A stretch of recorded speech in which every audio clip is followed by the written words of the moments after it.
Having a kidney stone is often described as the worst pain of one's life. In fact, the pain of passing a stone can be significant and severe and can last for days or even weeks in some patients. And although they're relatively common, unfortunately, about 1 in every 10 adults will have a kidney stone at some point during their lifetime. And about 1 to 2% of the population develops a kidney stone every year. So pretty common. They're also quite treatable. We have a variety of procedures that range from shockwaves being sent through the body to more invasive techniques to remove the stones with small cameras to get larger stones out. Plus, learn about a collaborative research team that's committed to amplify the voices of patients and family members and caregivers for research in kidney stone disease. Discover Stepping Stones, Advancing Kidney Stone Disease Research, inside this edition of CTSI Discovery Radio. Welcome to CTSI Discovery Radio.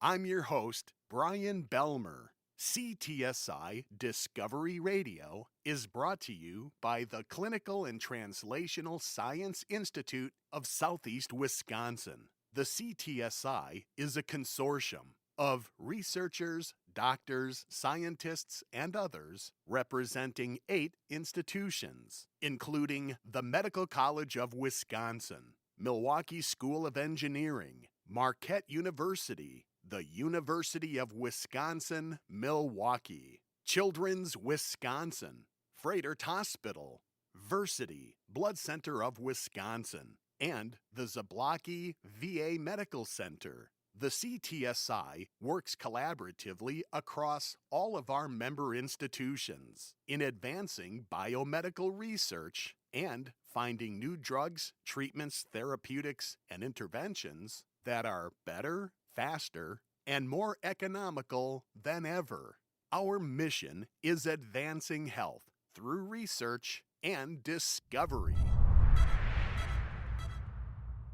A kidney stone is a solid mass that can form in our body. While comparatively small in structure, they can cause disproportionately large discomfort for someone with kidney stone disease. If you've ever had a kidney stone, or talked to someone who has, then you understand just how disruptive they can be. But what do we know about kidney stones? What causes them to occur, and what can be done to treat them or possibly prevent them from occurring in the first place?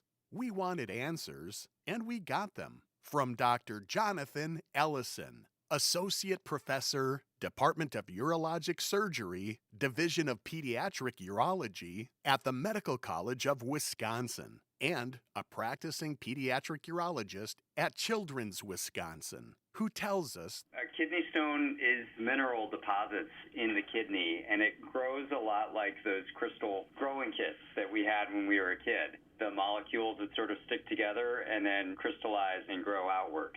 And, he adds, they're called kidney stones because, well, they're actually a stone. Almost all of them are comprised of calcium as one component, and then that calcium typically sticks to some other type of compound, such as oxalate or phosphate, that will then crystallize and grow out. And then sometimes stones have different components they're completely comprised of or partially comprised of. Are kidney stones pretty much all the same, or are there different types? One of the tricky aspects is that they're very heterogeneous. So for common stones, calcium oxalate may form from a lot of different reasons, but there's other stones like uric acid stones, there's stones that are infection related, or there's stones that might only form in rare genetic diseases. So it's really a spectrum. So how many different types of kidney stones are we talking? There's a finite number of stone types. There's probably like 6 or 7 we might see relatively routinely. So there is a limit there, but variety of mixtures within them is pretty great. How big are most kidney stones, and how large can they get? Most kidney stones stones that we see are less than a centimeter in size. But stones can grow essentially to fill the entire kidney, and at that point they might be several centimeters in size, and they might even have several different branch points. Do kidney stones only occur in the kidneys? When kidney stones form, they start up in the kidney, but they can pass down through the ureter, and that's the tube that drains from the kidney down into the bladder, and they can then rest in the bladder. For patients with rare types of bladder problems, sometimes they'll just get urinary stones that form primarily in the bladder.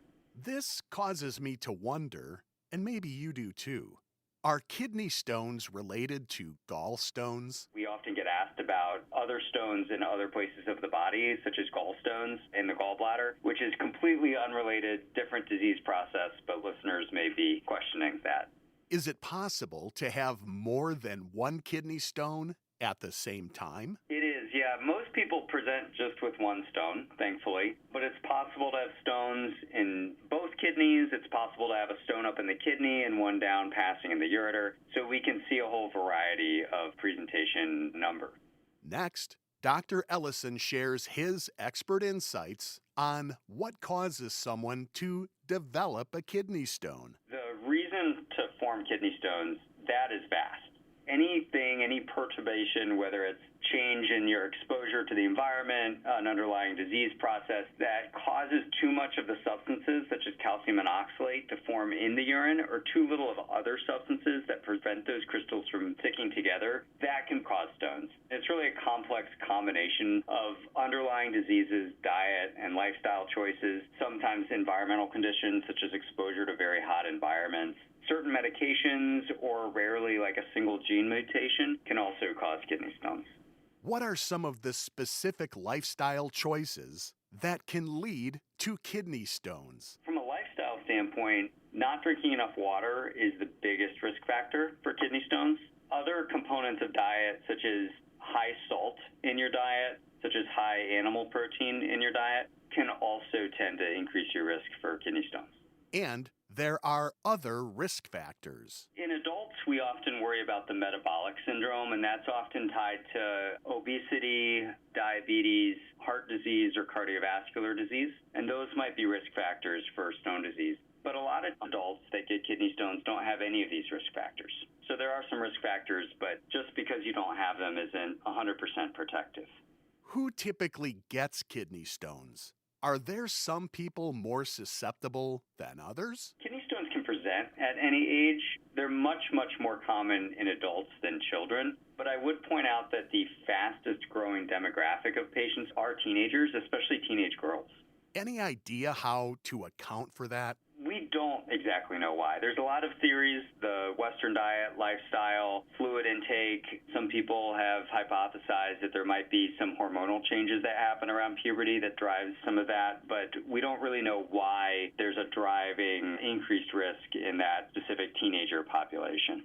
Dr. Ellison says kidney stone disease isn't necessarily more severe in children than in adults, but you can imagine that it can be pretty alarming for the child and the parent, especially when they present with pretty severe kidney stone pain.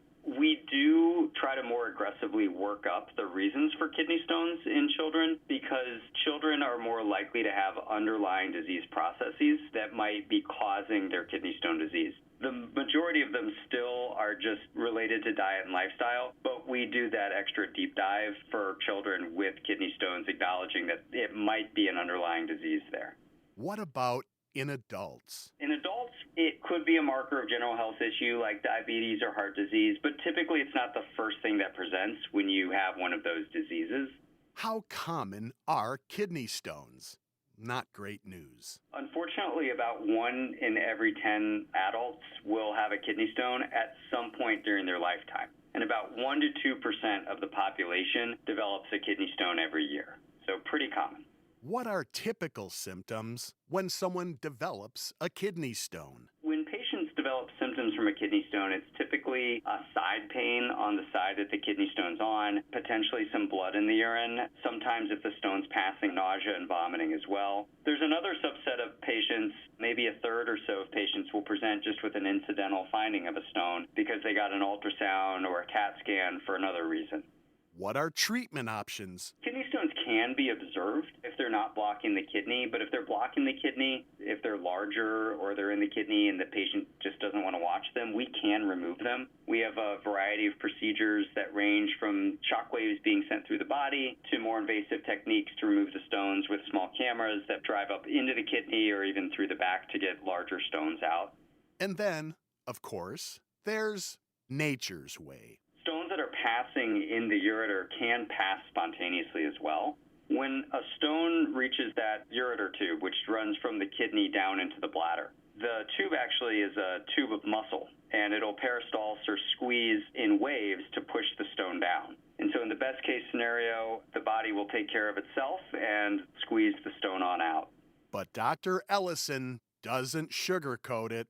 Passing a kidney stone is no picnic in the park. It's often described as the worst pain of one's life. In fact, there's a patient support website that has the domain name something as to worst pain of my life. So the pain of passing a stone can be significant and severe and can last for days or even weeks in some patients. Not to mention, they can reoccur. About half of patients that have developed a stone will develop another one at some point within 3 to 5 years after their first one. So it's a common problem and a recurring problem. Are there steps to mitigate risk for developing kidney stones? We tell patients to drink a lot of water, 2.5 liters of fluid a day. It actually doesn't have to be all water. Almost anything you drink is going to contribute to your fluid output. Reducing your salt intake is important, as sometimes take medicine prescribed by the doctors to prevent stones. So there's a number of different strategies. Fluid intake is the most well-studied. If you're concerned you could have kidney stone disease, The important times to see a doctor would be if they have significant side pain or blood in the urine, but kidney stone pain often is similar to other types of abdominal pain, like appendicitis. So seeing a doctor is important when you have that really severe pain to rule out those problems as well. and if you discover you do have kidney stone disease, Because this is common, we have a lot of knowledge about how to manage kidney stones. And then once you've had one, it's important to check in with a specialist just to kind of review your risk history, because you might form another one, and there are different strategies to evaluate your risk a little bit further. Now, in addition to his practice in pediatric urology, Dr. Ellison is also involved in significant kidney stone disease research. In fact, he launched a collaborative team dedicated to enhancing and amplifying the voice of kidney stone disease research by engaging with patients, caregivers, and fellow clinicians and researchers. Before he shares the specifics of this research team and its impact on kidney stone disease research, Dr. Ellison shares that, overall, the amount of specific kidney stone disease research done up to this point is quite significant. Kidney stones are not under-researched. As we know, they are common problems. But the type of research that is being done isn't necessarily always the highest level of evidence. What randomized controlled trials, which we often look at as the gold standard of scientific study in medicine. And so there's a number of different questions about kidney stones that we don't yet have enough evidence to make definitive conclusions about. And he shares what a couple of those key questions are. In terms of the best choices, whether the choice is, do you need surgery or can you safely watch your stone? Or are you somebody that would benefit from early medication management versus good hydration and diet change to prevent your next stone? Those are broad questions that we still don't have the best answers for. Which is, in part, why Dr. Ellison formed a collaborative team focused on kidney stone disease research. The Kidney Stone Engagement Corps was started in 2021 with funding from the Patient-Reported Outcomes Research Institute.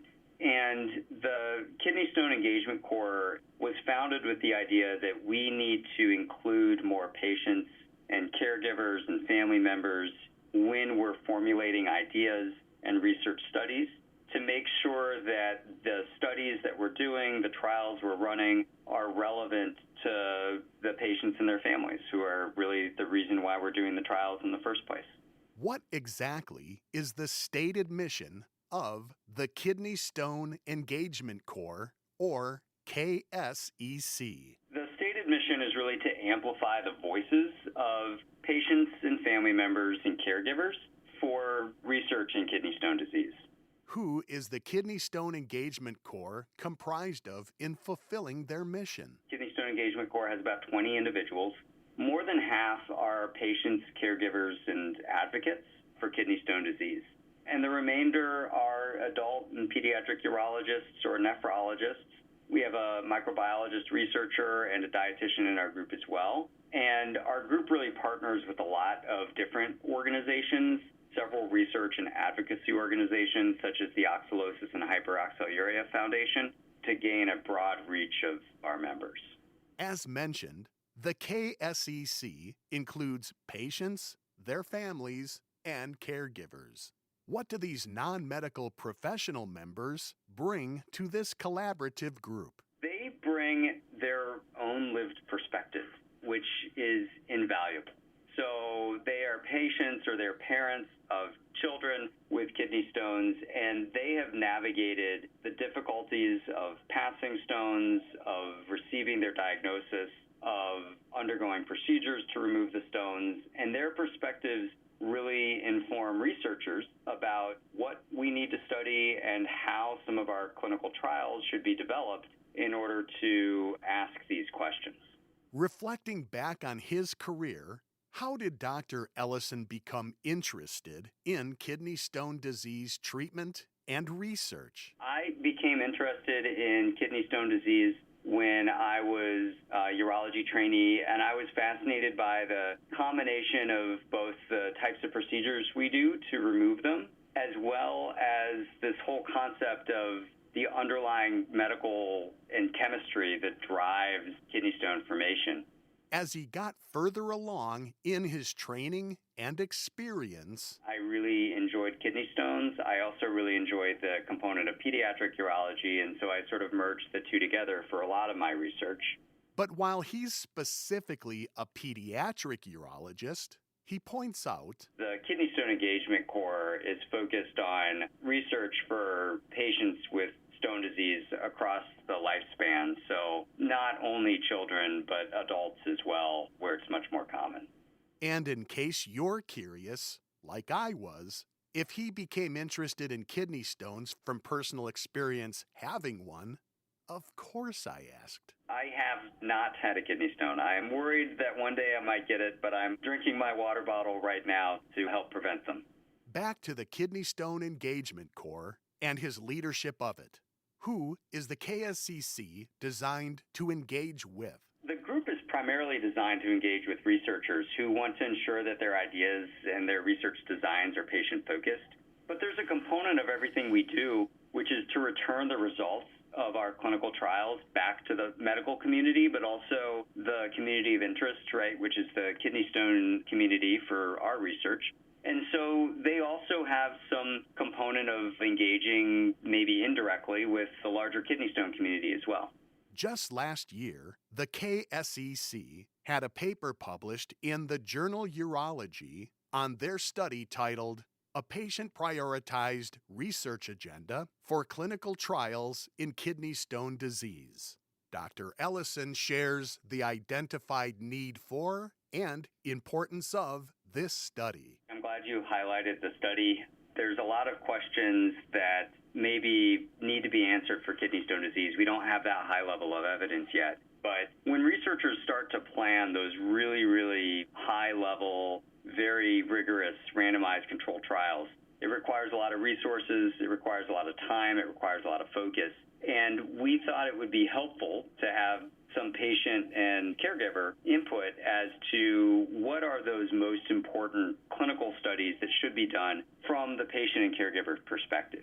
So, through their study, Dr. Ellison and his KSEC team wanted patients and caregivers to think about certain things, such as clinical trials, and think about, from their perspective, what we would want to study. And this study is really the first to collaborate with patients to set this sort sort of research agenda for kidney stones, a list, literally, of kidney stone trials that other researchers can follow.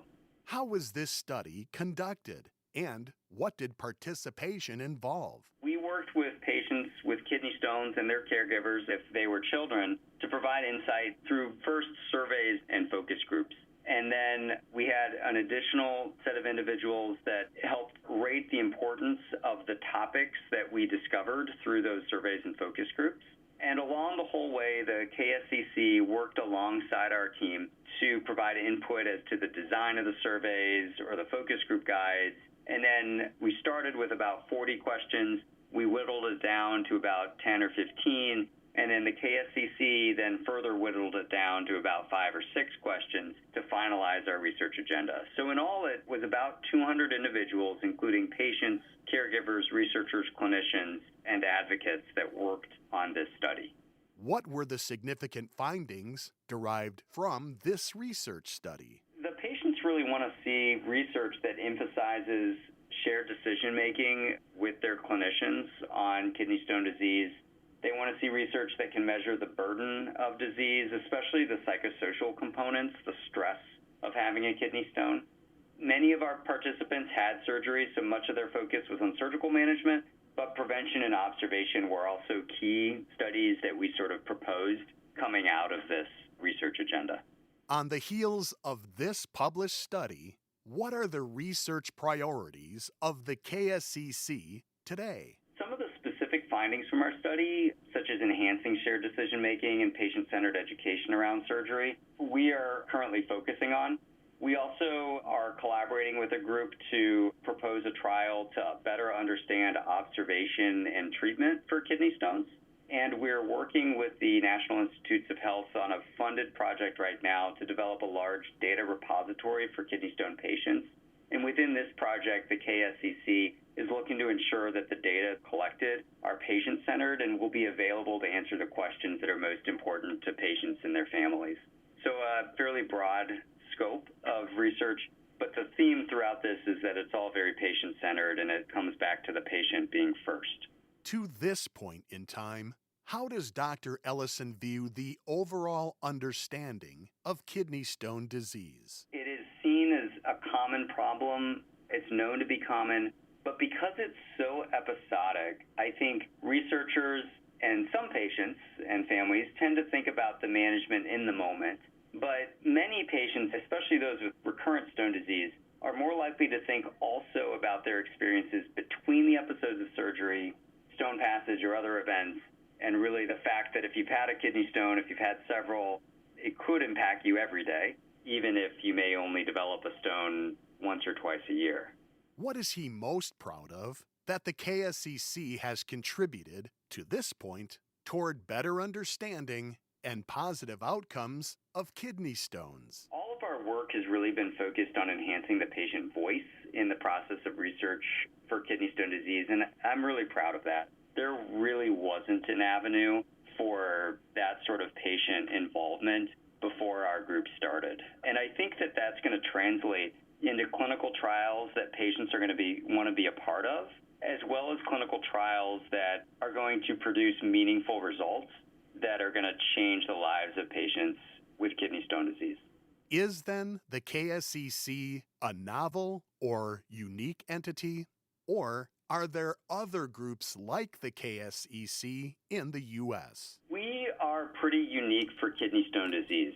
The concept of including patients and families, however, in research for other diseases is not necessarily a unique concept, although I don't think it's done as commonly, perhaps, as it could be done. One other really unique component of the KSCC is that there's not really a broad advocacy organization to pull from for kidney stone disease. And so we really had a grassroots effort to pull together and to continue to recruit for our group. What's the biggest discovery yet to be made about kidney stones?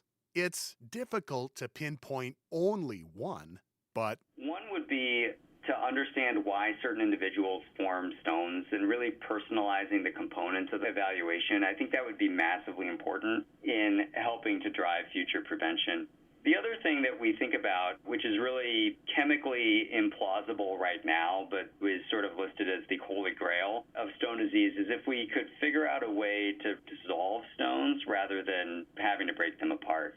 But we're not close to that type of advancement yet.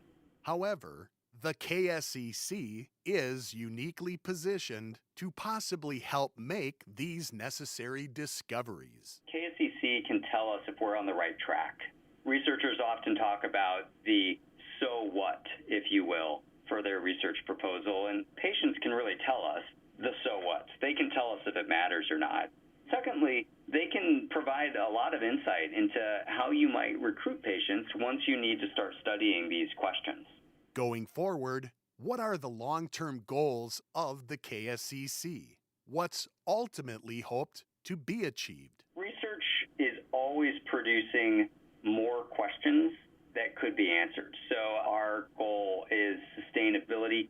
A lot of that sustainability comes from our grant funding, whether it's from the medical college or from federally funded grants or foundation grants.